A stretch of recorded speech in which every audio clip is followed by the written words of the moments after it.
Здравствуйте. Даже не буду говорить, кто какой прекрасный вечер сегодня у нас не в студии и на улице. Просто такие красивые... вечер. Красивые девчонки, музыка. Прям, мне кажется, за день распустились листочки. Вот девчонки. Это вот, и девчонки тоже. И у них такая вот нежная зелень. Не у девчонок, а у кустиков. И просто вот я шел, и настроение просто шикарное. И говорят, мы ее чуть-чуть позже, эту новость оставим, которую вот мы обсудили, чуть до эфира, которая тоже, на мой взгляд, очень хорошая. Но до этой новости я хотел вот какую-то чуть-чуть не политическую какую-то вот новость тоже принести. И, может быть, в дальнейшем уже вот хочется когда-нибудь вот, чтобы мы вот сидели здесь и обсуждали не политику, а какие-то там, не знаю, там сумасшествия людей, как они там, каждый развлекается, кому что интересно. Вот я просто сегодня наткнулся на такую вещь вирусную, ну, это, правда, в англоязычном секторе интернета, называется «Дверной звонок для рыбы». Слышали такое? Я вот просто онемел, как у Гоголя. Дверной звонок для рыбы. Я тоже раз попался мне, два попалось, три. В кнопку селедкой тыкать? Наверное, да. И, в общем, я думаю, дай почитаю, что это такое. Там, оказывается, есть такой город Утрехт. В Голландии, да. В Нидерландах. Где... там же у них эти вот все каналы, они такими шлюзиками загорожены. Оказывается, вот сейчас, вот в это время весны, рыбы тоже радуются весне и идут на нерест. То есть им нужно одним рыбам встретиться с другими рыбами и, значит, метнуть икру куда-нибудь. А вот эти вот шлюзики перегораживают это все. И власти вот этого города Утрехт построили, возле этих шлюзиков поставили под водой видеокамеры и запустили всю эту трансляцию в интернет. И там такой есть сайт, где вот в прямом эфире такая мутная вода, и видно, какие-то рыбы, значит, плавают. И рядом такая штука на дверной звонок очень похожа. И люди, если вот они видят, что какие-то рыбы вот подплыли к этой видеокамере, они, значит, на этот дверной звонок жмут, и сделается скриншот, куда-то отправляется, какой-то прибегает человек, начинает крутить колесо, открываются для рыбы, в общем, эти шлюзы. И этой вот фигней заняты, я не знаю, миллионы людей сейчас. Они сидят просто и смотрят, как в Утрехте, значит, рыбы подплывают к этим шлюзам и нажимают на дверной звонок. Ну, все лучше, чем водку по подъездам пить плохую. Вот я согласен. Пусть сидят, лучше вот рыбам в дверь звонят. Кстати, вот вспомнил, город Утрехт, вот чем он... Там же, по-моему, как раз вот эти вот голландские провинции все и образовались в какой-то момент. То есть, я был просто в нем, и вот сейчас вспомнил, что там... Но там команда футбольная есть. Команда знаменитая футбольная. Еще Утрехтский мир вспомнил вот такой. Там была такая... Ее тоже называют, что это была Первая мировая война. Ну, за испанское наследство. Там начали что-то французы своего короля в Испании ставить. И там один из Габсбургов, значит, ветвь испанская, что-то куда-то. Священная Римская империя своего. Потом другие страны. Давайте мы тоже воевать будем. И Европа просто воевала вся со всеми. Там Франция, Англия, Нидерланды, Италия, Франция, Германия. Просто вся Европа месилась 20 лет. У нас, кстати, тоже в это время шла довольно длинная война. Вот это Петр Первый. 7-летний или не, как она называлась? Северная. Северная, да. Вот, это очень удачная. Те же годы, да, абсолютно были. Вот про Утрехт вспомнил. А давайте теперь про что? Ну, теперь никак иначе. Длинную подводку, хорошие новости. Давайте сразу хорошую новость скажем. Хорошая, да? Да. Хорошая. США больше не будут оказывать Украине военную поддержку, заявил Дональд Трамп. Молодец. Хотя как-то его словам верить, честно говоря, уже так каждый раз сомневаешься, верить или нет. Просто он брякнул. Вот сегодня он тоже с Мелани разговаривал. Или репортаж был о том, что он сегодня с ней разговаривал. И какой-то репортер спрашивает, а вы называли европейцев паразитами? Он говорит, не помню такого. Не называл. Называл? Называл, конечно, называл, да. И как-то вот параллельно идут новости, что Трамп в овальном кабинете с Мелани разговаривает. И тут же, что Джей Ди Венс, Грейс с ней в Риме разговаривает. Я как-то вот, не Завтрак у Тиффани. Не, она как-то одна, вот эта вот девушка Джорджи, она и в Вашингтоне одновременно. Так это, подождите, Мелания или Мелони? Надо путать просто, я уже запутал. Нет, это как раз вот эта красивая итальянка, премьер-министр. Потому что Мелани же тоже есть. Это мой акцент. Мелания, я уж не знаю, какой. Там Мелания, да, это жена Трампа. И там был один момент, репортер какой-то итальянский ее спрашивает, и она ему, значит, по-итальянски что-то тра-та-та-та-та-та. И такой Трамп смотрит, у него аж глаза, и чуть ли не слюны текут, и он говорит, я вообще, говорит, не понял, что вы говорите, так это красиво, так здорово звучит. Он какой-то вот такой немножко ребенок большой. Тут Мелания напряглась, я так думаю, сразу. Она все время напрягается. Даже Сторми Дэниелс. Даже Сторми Дэниелс напряглась. Трамп заявил, что США выйдут из переговорного процесса по Украине в случае, если одна из сторон начнет его саботировать. Повторение пройденного, да? Давайте вот для начала еще раз диспозицию вспомним. Вот обычно две конфликтующие стороны. И их какая-то третья сторона берется мирить, и она, как правило, равно удалена. У нее нет интересов там ни в одной стороне противоборствующей, ни в другой. И она как бы тут в этом есть доверие, что вот никаких профитов для себя не поимеет и помирит людей нормально. Давайте вспомним, что США до сих пор поставляют оружие, причем в таких очень больших количествах Украине, и разведданные представляют, и при этом они каким-то образом считаются модераторами этих переговоров. То есть давайте не заблуждаться. У нас не идут переговоры с Украиной при посредстве США. Мы напрямую говорим с США как с стороной, устроившей этот конфликт. Они, можно долго повторять и словами там Джеффри Сакса, и словами президента Путина, как это все, значит, как эта поганка завертелась, и разрешилась, значит, военным конфликтом. Но факт есть факт. Мы ведем переговоры с противоборствующей стороной, и наверняка там гораздо больше тем обсуждать, кроме как Украину. Украина, да, такой самый животрепещущий момент. Там просто такой дракон, у него несколько... Чего? Голов, да. И вот, значит, одна может с другой иногда не соглашаться. Знаете, как это называется? Шизофрения. Когда много голов вдруг урастает, много мнений. Вот если реально смотреть, мы переговариваемся с США как с противником, который... там сменилось командование, там была одна тактика, теперь другая тактика. Они решили это все как-то там косты порезать, в общем, все это завершить и какой-то, может, профит для себя поиметь. Это Украина здесь объект переговоров, а не субъект. Они-то не согласны. И вот, кстати, вот здесь бы я поспорил, потому что можно сколько угодно про них говорить вот в таком ключе, но они, вот Зеленский тот же самый, они вот на какой-то стоят, на какой-то вот грани, и дальше не отодвигаются. Вот они не признают территории, не готовы это сделать, и так далее. Там много пунктов. В этом смысле, да, так это все и обговаривается. Я думаю, что вот все эти тонкости, то есть отойдут ли все 5 регионов целиком России, или это все остановится на линии, значит, разграничения, то есть, собственно, по фронту. Если остановится на линии, то вот, значит, нам уже и Харьковская немножко область уже родная, и немножко Сумская. Я, конечно-то, желал бы вообще, вот, чтобы все это вернулось. По факту. Конечно, самое логичное по линии разграничения остановиться там, где вот есть, и все, и какие-то уже там более интересные, мирные какие-то переговоры вести. Я наткнулся на цитату Марко Рубио, вот этого сейчас он... Вот, видимо, мы об одном и том же. Да, который вот просто прочитал его цитату, вот наткнулся в Твиттере, где Марко Рубио говорит: в ближайшие годы многим представителям правых сил, СМИ и избирателям в целом придется объяснять и оправдывать, как они попали в эту ловушку, поддержав Дональда Трампа. Потому что добрым это избрание Трампа не кончится. Рубио? 2016 год. Да это вообще у них сандали туда-сюда летают. Это люди, которые переобуваются вот просто там, я не знаю, надо какой-то просто специального человека иметь. Я другой имел в виду цитату. Да. Он сказал, что, дескать, когда нам это надоест, а это может скоро произойти. Да.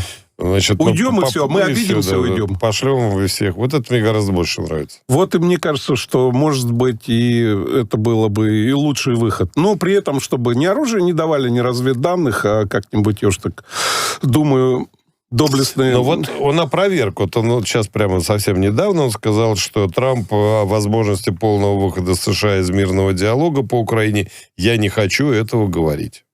Не хочет. Ну, не хочет и не говорит. Я хотел еще вспомнить... Да. Я в диалоге, я просто вот свои тезисы продвигаю. Хотел еще вспомнить, я уже неважно какого французского политика, даже цитировал, по-моему, здесь в эфире, где он говорил, что Европа работает на старой прошивке, на прошивке Байдена, который им заложил старина Байден Европе, и они довольно так синхронно работали США, и их подпевалы, вассалы Европа. А вот США резко сменили курс, а у Европы осталась вот эта старая прошивка. Они вот так вот и пыхтят там с русофобией, с помощью нацистов. И, я так понимаю, вот эти вот переговоры, которые сейчас проходят в Париже, они уже закончились, да? Следующий в Лондоне будет следующий этап. Это как раз попытка эту прошивку чуть-чуть поменять. То есть сказать, ребят, вы уже не в ту сторону хлопочете, уже все, курс поменялся. Вот другой хозяин. Вот видите, он такой с красивым чубом квадратным. Такой. Вот он, как он будет говорить, так и сделайте. Потому что у них сейчас, по-моему, какая-то... С другой стороны, вот тоже резко как-то вот раз и пойти опять в фарватере США, ну, тогда уж как-то и самим себе, и вообще своим избирателям всем сказать, да, мы просто вот марионетки США, вот делаем, как они говорят. Может быть, из этого принципа они еще готовы там на нацистов миллиардов 60 этих евро потратить. Что они тогда наняли бесконечных представителей прибалтийских республик? Ой, ну это вообще отдельная какая-то психопатическая тема. То есть они налаяли уже столько, что просто сидят уже и боятся, что вот, ну, когда до них дело дойдет, от них там мокрого места не останется. Я хотел еще просто вот отметить, что прошивочка-то постепенно у Европы меняется, потому что в Британии определил Верховный суд, по-моему, что всего 2 пола. Вот так обеднели бедные европейцы. Вот, что в Италии тоже, по-моему, на законодательном уровне уже там, что, в общем, нету этого всего вот этого трансгендерного, все это чепуха. Вот Господь создал либо мужчина, либо женщина вас. И вот в этом смысле... И, кстати, она прям вот это, Джорджия, прям, по-моему, за Трампом повторяла, что да, вот никакого вокизма, никакого вот этого гендерного, ничего мы больше делать не будем. Мы католическая страна, у нас там все хорошо. Ну, тоже вот удивительно, кстати говоря. Они с таким истово так за это дело боролись, а теперь отказываются. За что боролись, на то и напоролись. На гендер. И вообще непонятно. Европа, на мой взгляд, сейчас в каком-то таком экзистенциальном кризисе. Экзистенция — это вот существование, да. В кризисе существования. Вот европейцы, они кто? Они подчиняются, и их волю транслирует вот этот Евросовет с еврокомиссарами, или они все-таки какие-то могут быть независимые и отстаивающие свои национальные интересы? Мне кажется, что вот это вот все опять к нациям придет. То есть, когда какие-то перемены, какие-то вот такие времена катастроф, сейчас же уже время у нас не время перемен, время катастроф получается. Знаете, что произошло, с моей точки зрения? То же самое, что с ВАДА. ВАДА — это поликлиника, которая должна определять, вот есть у тебя там вирус такой-то, или там такое-то вещество, или нет. А вот вместо этого... Она разве не анализы мочи делает ВАДА? Совершенно верно. Они стали инквизицией, значит, вот этих не допускаем, этих допускаем. И здесь то же самое. То есть этот вот Евросовет должен, как мне представляется... Да, длину и кривизну огурцов определять, и сидите там, да. Они начали в какую-то политику играть, при этом не имея там ни армии, ни вообще каких-то других инструментов, ни, собственно, какой-то там дипломатии, кроме каких-то странных дядек, которые там про европейский сад говорят. Вот такая вот история, вот такие повороты истории мы наблюдаем. А интерес США весь во всем этом, это сдерживание Китая, что вот когда Байден затеял эту войнушку, что вот Трамп сейчас пытается с нами договорить сдерживание Китая. Ну да, то место в пищевой цепочке потеряешь. Он, кстати, только что сообщил, рассматривает возможность увольнения главы ФРС Пауэлла. Ну, по Конституции в 1913 году в США приняли закон, что вот этот глава ФРС, он абсолютно независим, избирается там что-то там на 6 лет, по-моему, или там, ну, на какой-то срок, и там вот глава ФРС, еще 7 каких-то членов этого совета, и они абсолютно независимы. У нас примерно то же самое, кстати, у нас уже не подчиняется напрямую глава Центробанка, но самое смешное, что Трамп его же поставил, этого Пауэлла, в свою первую каденцию, он его прям назначил и думал, что он будет под его дудку играть. А тот просто смотрит, как на сумасшедшего, на Трампа с его тарифными войнами, и все время говорит, вы там с ума сошли все эти, вообще с этими тарифами. Кстати, вот Тим Кук или кто-то из Apple на прошлой неделе просто признал технологическое превосходство Китая. Просто вот сказал, да, они нас превозошли в технологическом смысле. Раньше в Китае собирали всю эту технику, потому что там рабочие руки дешевле, а сейчас просто потому, что у них уровень технологий выше. Ну, так Apple-то в потолок какой-то уперся. У меня такое ощущение. Раньше каждая презентация была такое новшество, сякое. А сейчас как-то вот... Ну, камера получше, ну, еще вот что-то. Моя тут такая точка зрения, и уже который год не меняется, что начиная с 7-й модели мы покупаем каждый раз просто чуть-чуть лучше фотоаппарат. А так вот можно сейчас взять 7-ю модель, открыть и точно так же пользоваться, и никакой разницы там не заметите, если только там в Apple специально не замедляют вот эти старые модели, а так, я говорю, продают там фотоаппараты, причем даже не начинка новая, а эти, как алгоритмы, которые эти обрабатывают. Ну, просто все население Земли фотографы. Вот ходишь, у тебя 4 камеры, там ширик, значит, лидар, макро, и все вот такие вот, значит, мы фотографы получаемся. Ну, что, плохо, зато мы теперь в новостях все находимся и все видим, что происходит. Хотя оцениваем все равно, как раньше. Ну, даже, мне кажется, вот как это, за лесом, леса, деревьев и не видно, потому что в этом потоке что-то, на чем-то сосредоточиться, что-то отрефлексировать и оценить все труднее и труднее. Просто тебя завалят. А, вот, кстати, вспомнил, как раз про деревья говорил, тоже завалили ТикТок китайцы роликами, где они прямо на фабриках показывают, как они делают предметы роскоши. Не слышали про это? Ну, просто это очень ролики, они в США популярны, в Европе тоже стали. Китайцы прямо на фабрике говорят, вот смотрите, вот мы делаем сумку, вот кожа, вот, значит, рожа, вот нитки, вот, значит, там какие-то поджигалки, прессы, пряжки, говорят, вот собрали. Вот, себестоимость там ее, скажем, там 400 евро. А вам в Эрме это называется, у нас Гермес, этот магазин, говорят, ее за 38 тысяч долларов. Вот смотрите, вообще не отличается, на одном станке все это делается.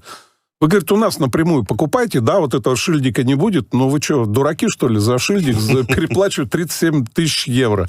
И так чуть ли не по каждому. Даже, по-моему, про носки какие-то вот ролики были. С клюшками та же история, потому что оборзели, собственно говоря, всякие представители канадских, американских фирм. Я помню, было такое. Нет, тогда сейчас, я не буду называть, чтобы не рекламировать, а сейчас стали делать, не знаю, где-то в подвале или на фабрике, просто черное, без опознавательных знаков. Все.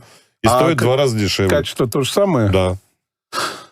Да, дурят нашего брата везде и всегда. И вот я со сноубордами тоже не очень понимаю. Там иногда цена в 4 раза, один другого больше. А так покатаешься, думаешь, ну, блин.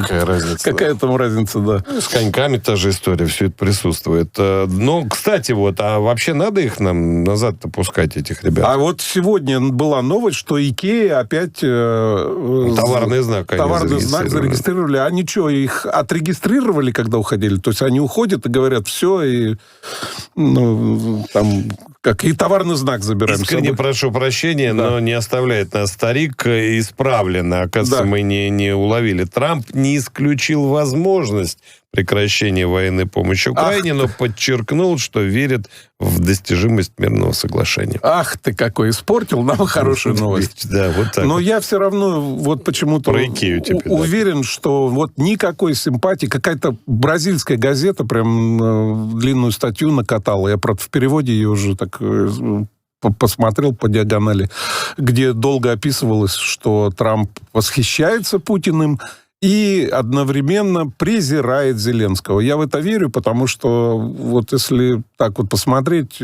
как он реагирует, он про Зеленского действительно с каким-то презрением и просто недружелюбием говорит. И для равновесия что-то такое там буркнет в сторону России, мол, вот тут что-то не так быстро переговоры идут, как хотелось бы, а Зеленского он и правда презирает. Я хочу еще напомнить, что Трамп испытал я не знаю, как человек, наверное, большой шок, когда его 2 года просто чмырили все СМИ, когда вот это вот фейк разгоняли про то, что, значит, Россия его выбрала. Трамп плохой, потому что его выбрала, значит, помогала выбирать Россия, а Россия плохая, потому что она помогала Трампа выбирать. И вот это вот все было. И у него точно есть какая-то, еще мотивация чуть-чуть отомстить за вот это унижение. А следующее унижение было просто напрямую связано с Зеленским. То есть тут же просто вот перевернули страницу, и все. И Зеленский, импичмент, и пошло и поехало. Вот, так что я только хороших новостей с этого фронта ожидаю, то есть прекращение помощи нацистам, всякой, значит, финансовой, военной, разведкой, и Европа будет действительно крошиться потихонечку. Вот они же там не собрали эти 40 миллиардов. Мне говорят, давайте 40 миллиардов, господа, значит, шапка на прокорм нацистам. Что-то из желающих не нашлось. Известная песня, которая когда-то была нашим гимном, значит, соответственно, гласит: «Никто не даст нам избавления. Ни царь, ни бог, ни герой. Добьемся мы освобождения своей собственной». Вот и все. Да.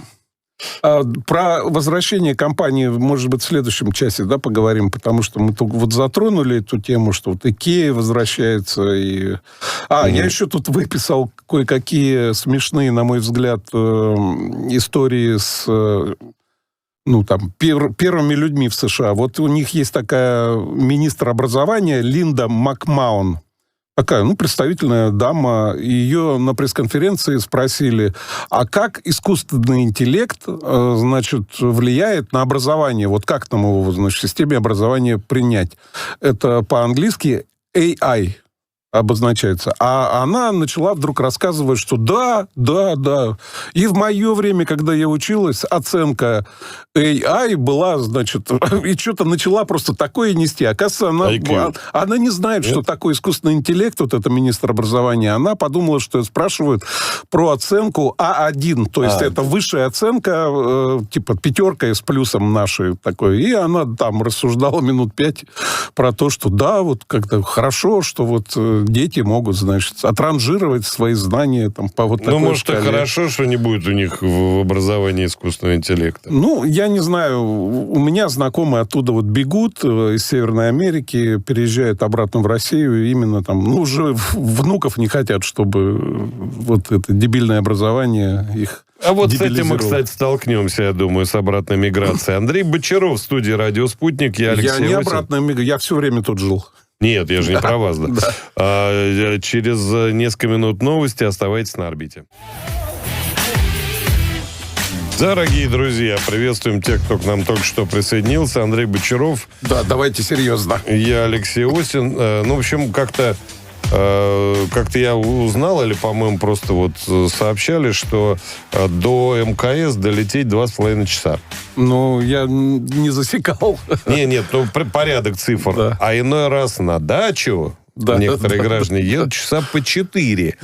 Вот бывает и такое. Это я к чему? Тут на МКС надо огурцы сажать. Очаровательные барышни, значит, 6 штук. 11 минут летали. Да. Но все равно вроде как космос. До сих пор, по-моему, вот вся общественность Соединенных Штатов над ними хихикают, потому что действительно это все выглядело как-то так максимально, как-то суперсерьезно, как будто они же заходили в эту капсулу, в колокол, в рынду такие били, там чуть ли там не «Прощай, земля», такие, значит, залезли там, взлетели 11 минут. Они, кстати, технически-то до космоса не долетели, они где-то там в верхних слоях стратосферы. 100 километров считается. 100 километров граница, считается, да. 120 вообще-то. То есть до 120 еще вот признаки атмосферы еще есть 120 километров. Но они были в невесомости. Были, да. В невесомости можно вот там, раньше уже не помню сколько, 40 тысяч рублей стоило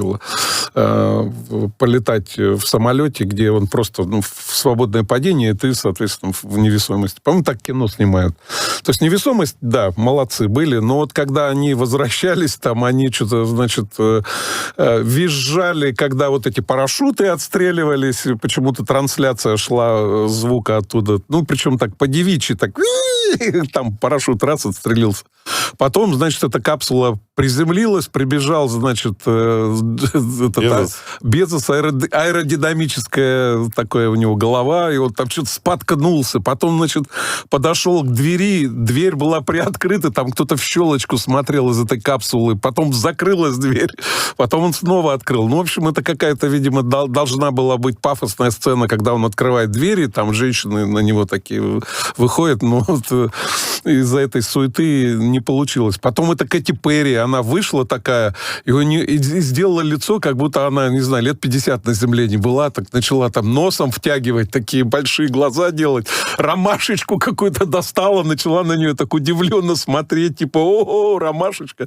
Ее что-то спросили, она, не знаю, как будто под веществами начала про какую-то там, значит, глобальную вселенскую любовь что-то говорить, моргать своими ресницами. Потом другая вышла, упала, начала пыль целовать, и вот над ними, значит, просто хохочут, и вот по-английски астронавт, ну, в общем, они пишут, что астронот, то есть в общем, не космонавт это, ну, какой-то такой получился клоунский запуск, хотя вот страшно, я побоялся бы вот так вот. Выстрелили тобой просто вот вверх, потом на парашюте, потом в какой-то этой капсуле где-то посреди каких-то полей тебя там бабахнет. Страшновато мне. Ну, вообще в космос нет? Молодцы. Вообще не тянет в космос. Меня не тянет в космос, не тянет прыгать с парашютом, не тянет пальцы в розетку совать. То есть вот какие-то вот вещи делать вот, и вызывают удивление люди, которые вот почему-то хотят вот такими вещами заниматься. Так бьет по глазам адреналин, переживем, ну и черт с ним. Ну да, и для меня вот этот адреналин, он в горнолыжке. То есть управляемый, значит, съезд в дуге и там... Ну, тут тоже, вот, а где опаснее, бог его знает. Вспоминаем старика Шумахера, к великому сожалению. Ну да, и там еще какую-то актрису, да, вот... Ну, Шумахер, может быть, у него как раз вот эти рецепторы за скорость, которые отвечают, не очень и сработали. А он жив еще? Да, но... Да? Ну, его же все время, вот новости, что вот его отключат и все такое. Жалко, отличный спортсмен, прямо икона. Великий, что тут говорить. Про Бориса Джонсона еще хотел упомянуть. Помните, такой лохматый такой дядька? Да, колумнист. Да, и вот, значит, на прошлой неделе завирусилось видео, снимала его супруга из машины, где его укусил страус. Он, значит, едет на машине по какому-то этому сафари-парку, подходит страус и начинает его куда-то туда, вот там, в район колен, значит, клевать. Ну, завирусилось видео. Потом оказалось, что точно такое же видео было уже вирусным дней 5 назад, а у Бориса Джонсона, у него вот есть такая вот история, ему вот все время надо где-то в заголовках быть новостей, разным способом везде просачиваться. И, в общем-то, с огромной вероятностью есть вероятность, с огромной вероятностью, что он просто корм какой-то взял, и вот этот страус, значит, подошел, увидел корм, начал там клевать. До вот этой истории было еще несколько, когда Бориса Джонсона уличали вот в такой, так скажем, манипуляции. Например, во время Брексита ездил автобус, на котором было голосование Брексита. Ездил автобус, на котором было что-то написано, что какие-то 1000 фунтов мы отдаем, значит, каким-то там этим больным и не в нашей стране. Голосуйте за Брексит. И потом выяснилось, что вот эта надпись на автобусе — это явная ложь и неправда. И вот это вот Борис Джонсон и автобус — это какое-то такое устойчивое было вот выражение, ну, какая-то устойчивая такая смысловая связка, которая доказывала, что чувак соврет, недорого возьмет. Он что устроил? Он позвал журналистку поговорить о своем детстве. И несколько раз этой журналистке прямо сам рассказывал, как он в детстве очень любил раскрашивать автобусы. То есть вот количество упоминаний автобусов, он там, я не знаю, там зашкалило в этом часовом интервью. Он даже притащил ящик какой-то из-под пива, который раскрашен как автобус. То есть чувак явно вот придумал эту историю, или пиарщики ему это все придумали, чтобы вот эта история, Борис Джонсон и какие-то глупые раскрашенные автобусы в детстве перебили вот ту вот, которая доказывала его ложь. Поэтому я абсолютно верю в то, что он устроил вот эту вот всю... Буча такая, буча. Да, вот. А потом они бучу показывают всем по телевизору. Еще, значит, новость такая тоже привлекла мое внимание в моем пузыре. Илон Маск ищет любовниц и предлагает им завести от него ребенка. Такой милый миллиардер хочет создать умный легион перед апокалипсисом. А зачем ему об этом объявлять? Wall Street Journal. Ну вот объявил. Вот есть женщины, есть Маск. Вот а вы знаете, они там наверху, они довольно, ну, как-то одинокие. Он же не может там прийти в какой-нибудь там бар. Дайв-бар. Знаете, да, что такое дайв-бар? Дайв, для ныряния, что ли? Ну, это такие обычно бары на районе в Северной Америке, где так темно, где вот этот, вот, значит, стоит замызганный стол с этим, с бильярдом, да, там дартс какой-то, где такая, знаете, атмосфера такая блюзовая, скорее всего. Вот это вот дайв-бары, куда ты приходишь и как нырнул, и время там остановилось. Это, значит, про Илона Маска. Так вот, я уже увидел скрины в Твиттере, в российском секторе, хоть он, кстати, если кто не знает, он у нас не запрещен на территории России, просто замедлен. Нет, Твиттер замедлен до какого-то такого состояния. Девушки российские уже, значит, как-то так вот говорят, а можно там у него вот это вот все заморозить, сюда без ДЖ там привезти, тут мы, значит, тык-тык-тык, потом предъявляем, значит, этого умненького из Легиона, и пусть по 15 миллионов в месяц платит. А он платит своим, у него 14 детей сейчас только вот официально есть, и он там что-то в среднем по 15 миллионов в месяц платит мамам. Какой-то такой порядок истории. Да, а что? Зачем в чем-то отказывать себе? У него, знаете, этих долларов... Материнский капитал. Да. Маска. 300 миллиардов. Вот так что... Вот, оказывается, как надо с демографией-то решать вопрос. Ну, и вот он так решает, кстати. А что? Ну, пусть... Еще одна новость, тоже, вернее, цитата, которая привлекла мое внимание. Я сначала ее прочитаю, потом скажу, кому она принадлежит. Наши технологии позволяют нам манипулировать временем и пространством. Они уничтожают расстояние, способствуют росту и повышению производительности. Директор управления по научно-технической политике Белого дома Майкл Крацис. Интригует. Главное, вот что он уничтожает, значит, манипулирует временем, пространством и повышение производительности. Ночью наши ученые изменят угол наклона оси Земли. И урожайность риса. Еще я не знаю, там вот какие-то такие мощные технологии. Тот же Дональд Трамп недавно же что-то такое сказал, что какое-то у них есть такое мощное оружие, что вот вообще никому даже знать не надо, что вот такое прям мощное, премощное есть оружие. Хоть бы мультик показывал. Ну, как израильтяне говорят, у нас нет ядерной бомбы. Да, у нас нет ядерной бомбы, у нас нет. Такие интригуют. Вот такие вот коротенькие про... Действительно, на мой взгляд, уровень образования, уровень какой-то ответственности, вот, ну, хотя бы вот по тем высказываниям, которые до нас доходят, вот у американцев как-то резко упал, на мой взгляд, они просто вот уже... Нужны умные люди. Да, они вот долларами поманим приедут там из Индии, России, откуда-нибудь там, из Грузии. А своих-то что? Пусть свои такие вот... На welfare. Им же еще голосовать. А голосовать-то лучше, чтобы они такие тупенькие были. Вот. А технологии, да, есть, которые манипулируют временем, пространством и уровень производительности труда. А это... как у нас хотят 9 мая украсть? Да, они же постоянно хотят украсть. Вот это... Нет, у них было 8-е. У них было 8-е, у нас 9-е. Да, все, разошлись, поделили, да. Ради бога, да, по разным комнатам. А теперь они говорят, что 9-го соберемся, и чтобы вам испортить... А я не до конца понял, в чем там, значит, смысл. Вроде они в Киеве должны собраться, я не знаю... Да, там... Зеленский зовет лидеров ЕС. Портреты Бандеры целовать, ну пусть собираются. Мне кажется, что никто у нас... Портрет дедушки Мерца. И дедушки Шольца, и фон дер Гиммлер, этой прекрасной дамы. На мой взгляд, в какой-то момент мне было очень грустно, когда вышел фильм «Спасение рядового Райана», и когда, ну, ты видишь, что это просто мощный по силе по художественной силе фильм, который как раз, он же, ну, не совсем он какой-то... Ну, он по мотивам этих событий Второй мировой войны снят, ну, то есть он правдоподобный, так скажем. Но у нас кино застряло, у нас вот какие-то похожие по силе художественные произведения не появляются. И в общественном сознании, в сознании людей, которые просто смотрят, вон, американцев, спроси, кто Вторую мировую войну выиграл, там 90% скажут, там, США, а против кого воевали? Против СССР.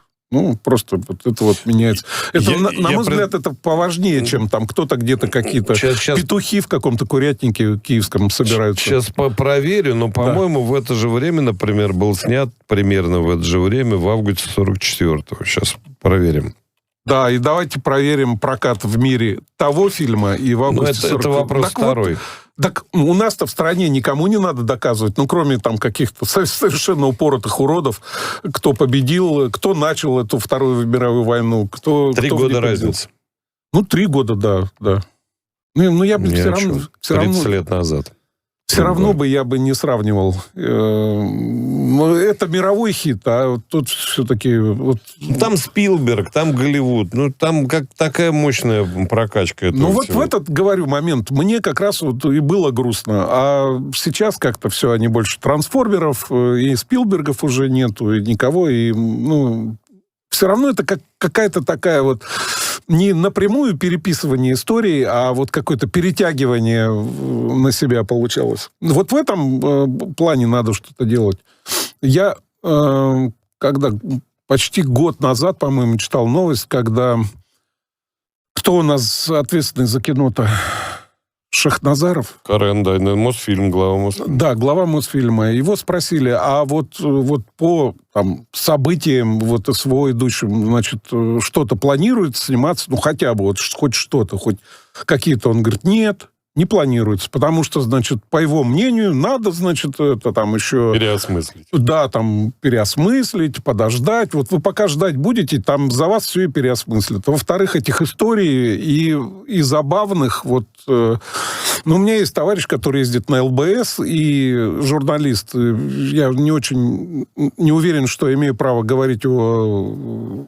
Ну, где работает, что называть, просто на всякий случай не буду. Но он какие-то смешные истории оттуда рассказывает, и просто человеческие, и там любовные треугольники, причем углы на разных сторонах, на украинской и на русской. Все это есть, это жизнь, она кипит, и материал вот просто едь туда и собирай, просто записывай за людьми, как... Ну, про трубу, наверняка, каждый откинуть. Да, ну, вот это вот можно просто все снимать уже сейчас. Я напомню, что когда шла Великая Отечественная война, снимали фильмы, и причем комедии снимали. Вот какое-нибудь «Хозяйство», «Беспокойное хозяйство». Помните? «Семибаба», да, там «Семибаба», да. С этим самым, с Жаровым, с Целиковской и Ну, где они самолеты там, значит, вытаскивали. Ложный аэродром. Как-то вот придавли. Там Сталин же ужасный был, от которого, который там кровожадный. Нет, как-то умудрялись вот какого-то... Ну, а «Небесный тихоход», какая комедия. Вообще шикарная, да, просто и романтичная, и и вообще все. Я уверен, что этого материала просто какой-то... А вот укушу как страус. А никто не знает «Небесный тихоход», а все знают американские аналоги всякие. Ну, потому что все-таки новые фильмы смотреть, наверное, ну, как-то людям... Не, я про то время. То же самое было же. Ну, у них аудитория другая. Ну, сейчас у нас аудитория вся в интернете. Мы можем что-то снять. Там, что-то я недавно... Хорошо. Пашинян, помните, вот это? Не видели этот ролик, где он, значит, вам набивает все... Я что-то посмотрел, на один ролик наткнулся, а он искусственным интеллектом настолько здорово просто вот в липсинг попадает, и вообще по-русски он все это рассказывает, вот так руками, значит, машет. Вот этот искусственный интеллект просто шикарно вот переводит и весь смысл. Но есть примеры. Например, «Сигмабой» или вот это башкирское... Да. Ну, завирусилось, по всему миру смотрят. Ну, давайте уже там по сусекам-то не скрести. Одно дело это фильм, который идет в прокате на большом экране, другое дело «Сигмабой». При всем огромном уважении к этим девочкам и даже восхищении вот этой башкирской красавицей, певицей. Вот, ну вот все равно какой-то такой... У меня очень много друзей, которые работают сценаристами, и мы иногда встречаемся, и иногда дают сценарий почитать, и я читаю сценарий, думаю, Вадик, ну вообще, вот это будет кино, вот это будет хит. То есть человек уже там не первый сценарий пишет, там 20-й или 21-й, у него рука набита, он знает вот эти все повороты, все как должно быть. Потом приходишь смотреть фильм, думаешь, ёлы-палы, блин. А где это все? А где это все? Вот буквально «Злой город». Такой, видели фильм? Нет. Вышел на экраны про оборону Козельска. Знаю такой. Шикарная просто тема про то, как они... Вот этот небольшой городишко противостоял, там, по-моему, 3 или там... Ну, я не знаю, какие-то очень много атак отбил. Потом, конечно, он сдался, но все равно, то есть, вот он... но после этого они ушли. По-моему, если я правильно помню. Я не очень помню, потому что я сидел в кинозале, и вот мой друг-сценарист Вадик Голованов, если ты меня слышишь, я тебя люблю, уважаю, ты лучший сценарист на свете и мой друг. Вот, Вадик написал шикарный сценарий, фильм все равно...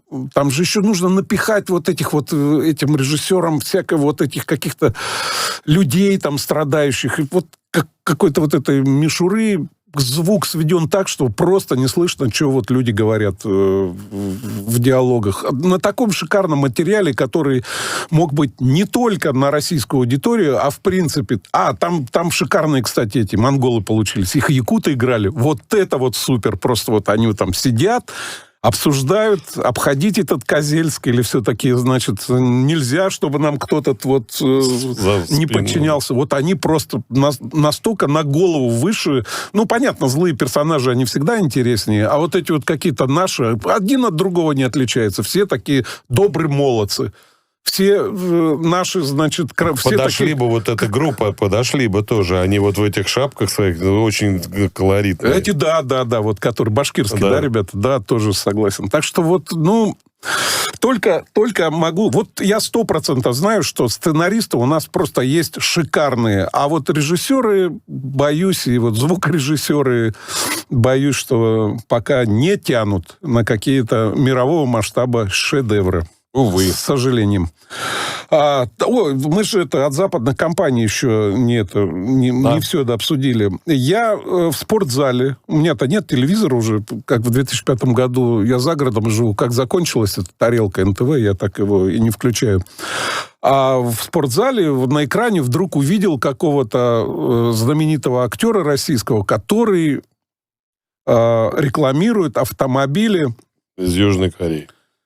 Причем раньше-то они назывались очень неприлично Саньон, а сейчас, по-моему, еще неприличнее КГМ называются. Помните, КГАМ такая была? Просто, ну что за КГМ? Крупногабаритный мусор еще, это КГМ переводится. И смотрю, значит, вот возвращается южнокорейский бренд, машины. Посмотрел, что за машины. Ну, машины в среднем в 2 раза дороже такого же по качеству китайцев, таких же, то есть вообще непонятно, кто их будет покупать. Глянул, где у них есть дилерские центры. Ну, в новых регионах еще, ладно, нету, там еще военные действия идут, в Крыму нету. Ну, вот так вот.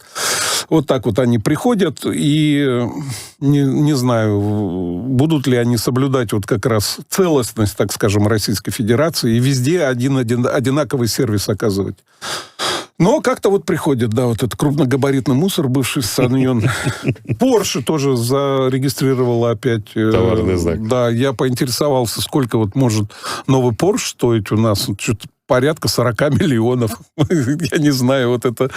наверное, когда у тебя там... можно и купить. Ну, так, в общем-то. Параллельная какая-то реальность. Ну, что об этом говорить? Да, Аристон. Вот мы Аристон обсуждали. Оказывается, это не просто холодильники вернулись к нам в Россию, а газовое оборудование. То есть вот эти... Да, это котлы они делают. Котлы, да. И для меня-то это... Я за городом, опять же, живу. Для меня это довольно такая тема, потому что нас там, конечно, это щемит газовое хозяйство. Все, 15 лет...